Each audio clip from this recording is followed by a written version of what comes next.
We begin with breaking news still developing right now. Police and SWAT swarmed a neighborhood looking for a suspect, and they ended up shooting him while he was still in bed. Officers used a special warrant that let them enter the home without knocking first. Channel 9's Dave Faraday was the first reporter on the scene on Airport Road near Lakeview in Burke County. And Dave, you learned why they were there in the first place.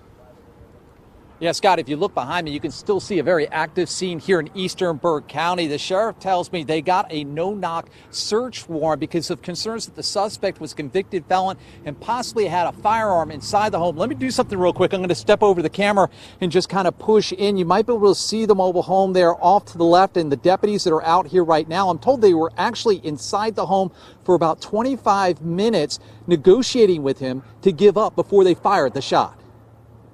For more than 6 hours, the entrance to the mobile home park on Airport Road was blocked with police tape. It was here at this mobile home deputies say SWAT and narcotics officers came this morning to search for drugs. Inside, the sheriff says the suspect wouldn't get out of the bed, it wouldn't show his hands either, and then began threatening the deputies. He kept telling officers, he said, I'm going to kill you, I'm going to make you kill me. He kept making rapid movements under the sheet or the blanket that was on the bed. And then finally he made a quick movement with his hands, and the officer, one of the SWAT officers, shot. Sheriff investigators say the suspect was shot once in the leg and airlifted to Baptist Hospital. Channel 9 has confirmed they did find a handgun next to the bed where the shooting happened. We could see SBI agents search the home today and heard from neighbors about the suspect who police are not naming tonight. I just know he thinks he's wired up. He carries a gun with him all the time and stuff. A woman who was in the home when SWAT went in was not hurt. So far, there are no charges in the case.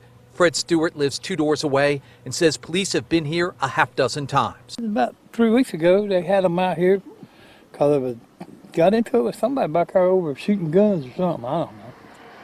He had weapons? Yeah.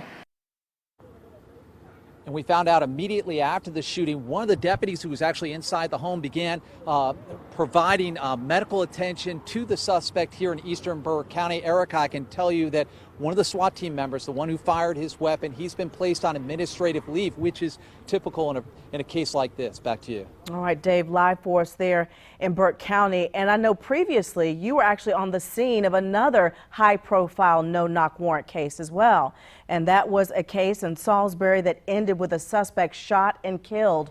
Officers used a warrant to enter a home back in 2016 and shot and killed Ferguson Laurent Jr. After community outcry, the police chief there announced that no-knock warrants could only be used if he or his deputy chief approved them.